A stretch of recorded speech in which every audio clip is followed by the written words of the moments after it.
दोस्तों, मैं जोगिल कुमार स्वागत करता हूं आप सभी का मेरे एजुकेशन एंड बुद्धिस्ट चैनल में।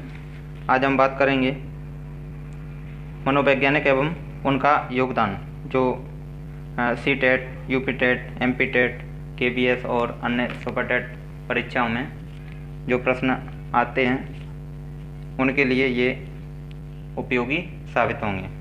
तो हम बात कर लेते हैं इनके बारे में, मनोवैज्ञानिक एवं उनका योगदान के बारे में। ठीक है ना। तो चलिए शुरू करते हैं। पहले हैं हमारे सुकरात। ठीक है, पहले मनोवैज्ञानिक हमारे सुकरात। इन्होंने क्या योगदान दिया था? सुकरात ने इन्होंने आत्मा के अध्ययन पर बल दिया था। इन्होंने कहा था कि मनोविज्ञान जो है वो क्या है? आत्मा का विज्ञान है। ठीक है ना, आत्मा का विज्ञान माना था इन्होंने, सुकरात ने। और दूसरे हमारे अरस्तु। अरस्तु ने क्या माना था? मनोविज्ञान के प्रतिपादक थे ये, एवं पिता या फिर पिता भी कहते हैं, और मनोविज्ञान के प्रवर्तक, प्रतिपादक। ठीक है, अगला है थार्नडाइक।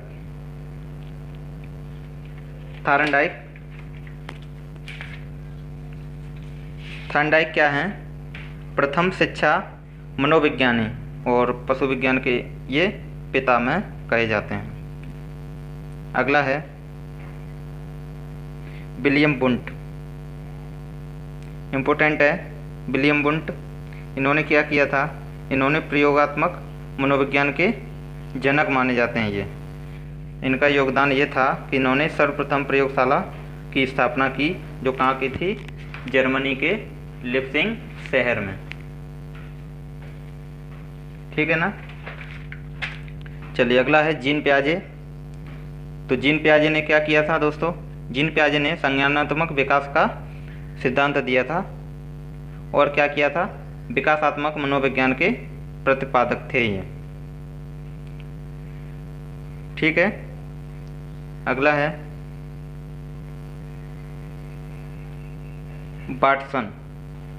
तो बाटसन ने क्या कहा था? क्या किया था? इनका क्या योगदान था? ये व्यवहारवाद के जनक माने जाते हैं। इन्होंने कहा था कि आप मुझे नवजात शिशु दे दो, मैं उसको डॉक्टर, वकील, चोर या जो चाहूँ वो उसको बना सकता हूँ। अगला है कार्ल जुंग। तो कार्ल जुंग का क्या योगदान था? व्यक्तित्व के प्रकार इन्होंने बताए थे, व्यक्तित्व के प्रकार बताए थे, अंतर्मुखी व बाहिर्मुखी। यानी कि इन्होंने दो प्रकार बताए थे। बालक जो है, एक होता है अंतर्मुखी और एक होता है बाहिर्मुखी। अगला है फ्रॉवेल किंडरगार्टन शिक्षा प्रणाली। तो किंडरगार्टन शिक्षा प्रणाली ये किसने दी थी? ये फ्रॉवेल महोदय ने दी थी। ठीक है, इसको खेल विधि के जन्मदाता भी माना जाता है। किंडरगार्टन शिक्षा प्रणाली या फिर खेल विधि के जन्मदाता फ्रॉवेल को माना जाता है। ठीक है, अगला है चार्ल्स स्किनर। तो स्किनर साहब ने क्या किया था? क्या इनका योगदान था? क्रिया प्रसूत अनुबंधन सिद्धांत इन्होंने दिया था, स्किनर ने। ठीक है ना। और अगला है अल्फ्रेड बीने। बीने साहब ने क्या योगदान दिया था? अल्फ्रेड बीने, इन्होंने क्या योगदान दिया था? इन्होंने बुद्धि मापन का कार्य सर्वप्रथम 1905 में प्रारंभ किया था। यानी कि अल्फ्रेड बीने ने बुद्धि मापन का कार्य सर्वप्रथम प्रारंभ किया था। कब किया था? 1905 में। ठीक है ना, ये हो गया अल्फ्रेड बीने, सर्वप्रथम बुद्धि मापन का कार्य किया। अगला टर्मन। टर्मन ने क्या योगदान दिया था? टर्मन बुद्धि लब्धि का सूत्र दिया था इन्होंने। ठीक है, बुद्धि लब्धि का सूत्र क्या होता है? मानसिक आयु मानसिक आयु बट्टे वास्तविक आयु गुणा 100। यानी कि मानसिक आयु ऊपर रखते हैं, बट्टे में नीचे रखते हैं वास्तविक आयु, और गुणा कर देते हैं हम 100 में। तो इससे निकल जाता है हमारा, क्या निकल जाता है? बुद्धि लब्धि, IQ, जिसको IQ बोलते हैं हम। ठीक है,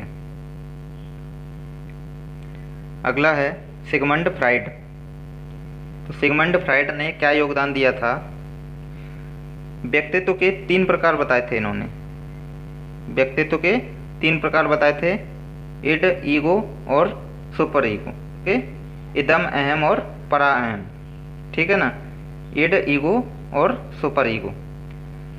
और क्या किया था इन्होंने? सिगमंड फ्राइड को मनोविश्लेषणात्मक सिद्धांत का जनक भी माना जाता है, मनोविश्लेषणवाद का जनक। ठीक है दोस्तों, अगली लाइन है सिगमंड फ्राइड, ये हो गया हमारा। अगला है किलपैट्रिक। तो किलपैट्रिक का क्या योगदान था?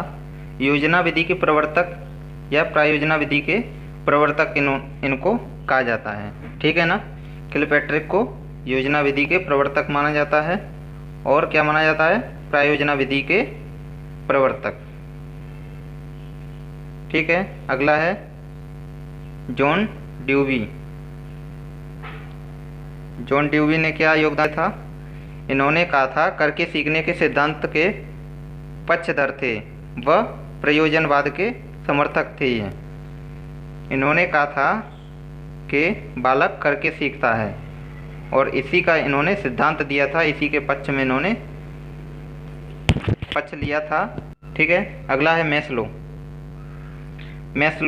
मैस्लो ने क्या योगदान दिया था? प्रेरक के 2 प्रकार बताए इन्होंने। प्रेरक के 2 प्रकार बताए थे, कौन कौन से?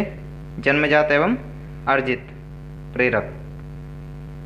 जन्मजात एवं अर्जित प्रेरक 2 प्रकार के प्रेरक होते हैं। ठीक है ना, अगला है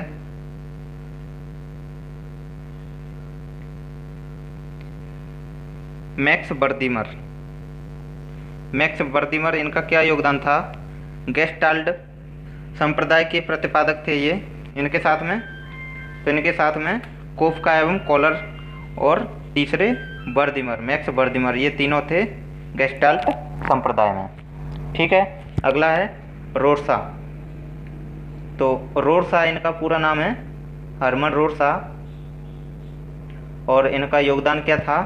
इन्होंने स्याही के धब्बों वाला परीक्षण किया था। इन्होंने जो परीक्षा में अक्सर पूछ लिया जाता है कि हरमन रोर्सा यानी कि रोर्सा स्याही के धब्बों वाला परीक्षण किसने दिया? तो ये दिया था हमारा हरमन रोर्सा। ठीक है ना, अगला है मुर्रे यानी कि मॉर्गन व मुर्रे। तो मॉर्गन एवं मुर्रे का इनका क्या योगदान था? इन्होंने प्रासंगिक अंतर्बोध सिद्धांत के प्रतिपादक थे। ये प्रासंगिक अंतर्बोध के प्रतिपादक थे मॉर्गन एवं मुर्रे। तो दोस्तों, ये जो हमने लाइनें पढ़ी, इनको पढ़ने से आपको बहुत मदद मिली होगी, आपके समझ में भी आया होगा, याद भी हो गई होंगी। ठीक है, इसी बात पे हमारे वीडियो को लाइक कर देंगे, कमेंट करेंगे और चैनल को सब्सक्राइब कर दें। ठीक है दोस्तों, इसी के साथ जय हिंद, जय भारत, वंदे मातरम।